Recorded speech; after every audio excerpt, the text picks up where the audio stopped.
अब मैं लोक नितम के पूर्व संपादक जस्टिस सिंह से कहूँगा कि जब मैं मंच पे आया था तो मुझे लग रहा था कि राजेश जी के पाँव में ही सबके पाँव आ जाएंगे, लेकिन पता पड़ा कि उनके पाँव बाद में उठेंगे, पहले दूसरों के पाँव दूसरों को पाँव उठाने पड़ेंगे।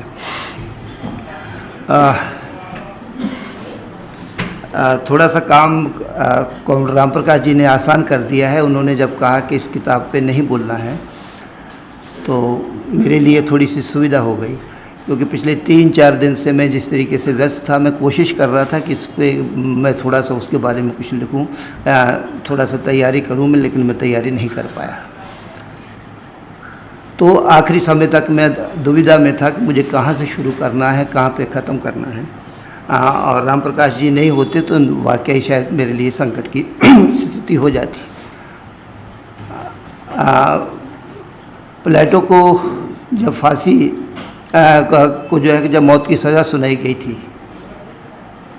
तो तब उनसे पूछा गया था, कुछ उनके जो शिष्य थे उनके पास पहुँचे थे और उनसे पूछा गया था कि हमारे समय की सबसे बड़ी विडंबना क्या है। तो उन्होंने कहा था कि इस समय की सबसे बड़ी विडंबना ये है कि हमारे युग में शब्दों ने अपने अर्थ खो दिए हैं। दरअसल अब हम जिस जो दौर में गुज़र रहे हैं, जहाँ पर शब्दों ने अपने अर्थ खोए नहीं हैं, जहाँ पर शब्दों के शब्द पहले अर्थहीन हुए और अब जो है कि शब्दों ने जो है कि अपने अर्थ बदल दिए। इसलिए जब शब्दों ने अपने अर्थ बदल दिए हों तब शब्दों की तलाश करना और उन शब्दों को समाज तक पहुंचाना ये एक बहुत बड़ी चुनौती है। और ये चुनौती इसलिए भी है कि आज जिस दौर में है उस दौर में हमें कुछ पढ़ने की, हमें कुछ तर्क करने की, हमें कुछ समझने की, हमें कुछ समझाने की आवश्यकता नहीं है। ये दौर है जिस दौर को जो है कि व्हाट्सएप यूनिवर्सिटी कहा जाता है, जहाँ पर अगर आप अपनी बात कहते हैं या अपनी बात को दूसरे तक पहुँचाते हैं तो उसके लिए ये कहने की आवश्यकता नहीं है कि मैंने इसको कहाँ पढ़ा है, इसके पीछे का लॉजिक क्या है, इसके पीछे के तथ्य क्या है। बस इतना कहना काफ़ी है कि अभी अभी आया है। तो इसलिए ऐसे समय में जब लोगों को तर्कहीन बनाया जा रहा हो, जब लोगों को संवेदनहीन बनाया जा रहा हो, लोगों के जब व्यक्तित्व है उस व्यक्तित्व को ख़त्म करने की, समाज के अंदर एक उथलापन पैदा करने की कोशिशें की जा रही हो और सिर्फ अफवाहों के माध्यम से एक जो है कि एक वातावरण बनाने की कोशिश की जा रही हो, तब शब्दों को तलाशना और शब्दों को लोगों तक पहुंचाना, समाज तक पहुंचाना और उन तक पहुंचाना वो शब्द जिनके हैं, ये बहुत बड़ा चुनौतीपूर्ण काम होता है। कितना सफल होते हैं, कौन कितना सफल होता है, उसका आकलन इतिहास करेगा या समाज करेगा, लेकिन उस तरफ कदम उठ रहे हैं, ये अपने आप में एक महत्वपूर्ण बात है। और ये अचानक नहीं है।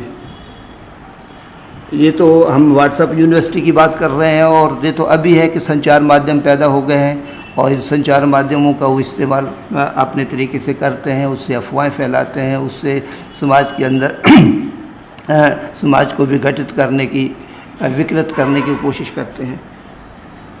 लेकिन उससे पहले भी हमने देखा है कि जब ये संचार माध्यम नहीं थे उस समय भी समाज को इसी तरीके से तर्कहीन, इसी तरीके से जो है कि अफवाहों का के भ्रम जाल में फैलाने की कोशिश की जाती थी। जिस समय व्हाट्सएप नहीं था उस समय भी एक ही समय में गणेश को दूध पिला दिया गया था। पूरे देश दुनिया के अंदर जो है कि गणेश को दूध पिला दिया गया था। जिस समय जो नहीं था उस समय भी जो है कि उनका अफवाह तंत्र इतना मजबूत था कि उस समय भी वो एक ही समय पर पूरे देश के अंदर अफवाह फैला देते थे कि सुबह 5 बजे बीबीसी पे ये आया है। तो इसलिए वो जिस तरीके से ये अफवाहें, जिस तरीके का ये वातावरण था और ये ऐसे लोग हैं जो जिनका तर्क से कोई वास्ता नहीं है, और इसलिए ऐसे समय में वो लोग सिर्फ अफवाहें नहीं फैलाते, वो लोग सिर्फ समाज को वो लोग जो है कि सिर्फ समाज के अंदर जो है कि भ्रम नहीं फैलाते। उनकी ये भी कोशिश होती है कि समाज के अंदर एक तर्क के लिए कोई स्थान ना हो।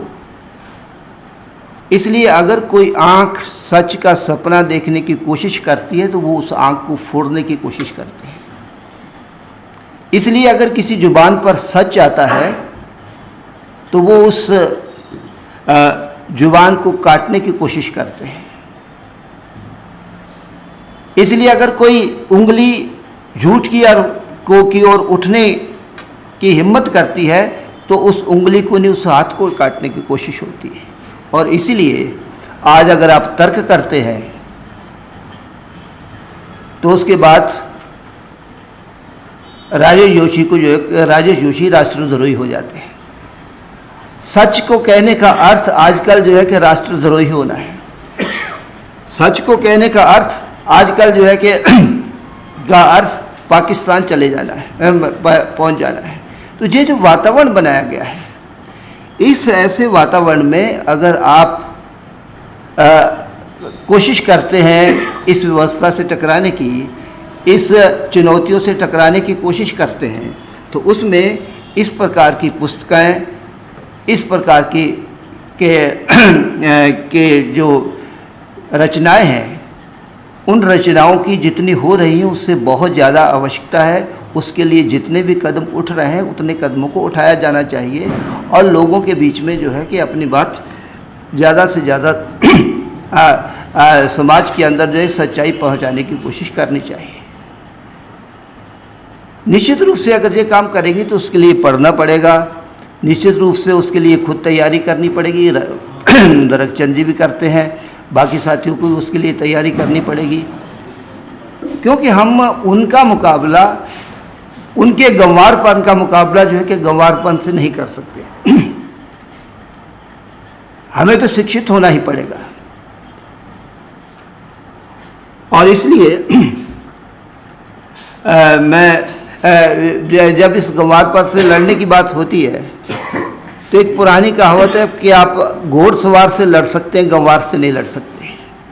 लेकिन हाँ, समाज के अंदर अब गंवारों की अगर भीड़ है तो हमें उन्हीं से लड़ना है। उनसे लड़ना है तो पूरी तैयारी के साथ लड़ना है और उसके लिए हमें उनके हर झूठ का मुकाबला करना है।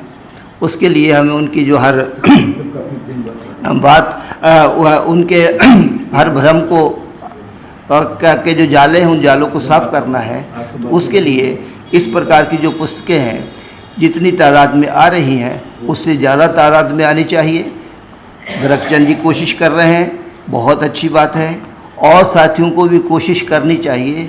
हर, जैसा कौन बादल ने ग्रमसी का उदाहरण दिया है और उन्होंने कहा है कि हर आदमी जो है कि ऑर्गेनिक बुद्धिजीवी होता है।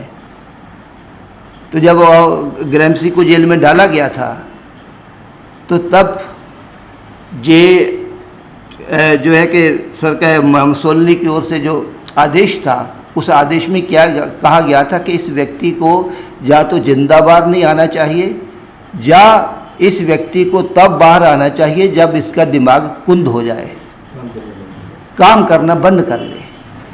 तो वो जो दिमाग को कुंद करना, बंद करना, काम करना बंद करने की जो उनकी साजिश है, उस साजिश का मुकाबला तभी कर सकते हैं कि हर व्यक्ति को अपने हिसाब से इस प्रकार की पुस्तकें, इस प्रकार का साहित्य की रचना करनी चाहिए और उनका मुकाबला करना चाहिए। दरकचंद जी ने इसकी तरफ कदम बढ़ाए, उनको बहुत बहुत बधाई, बहुत बहुत धन्यवाद।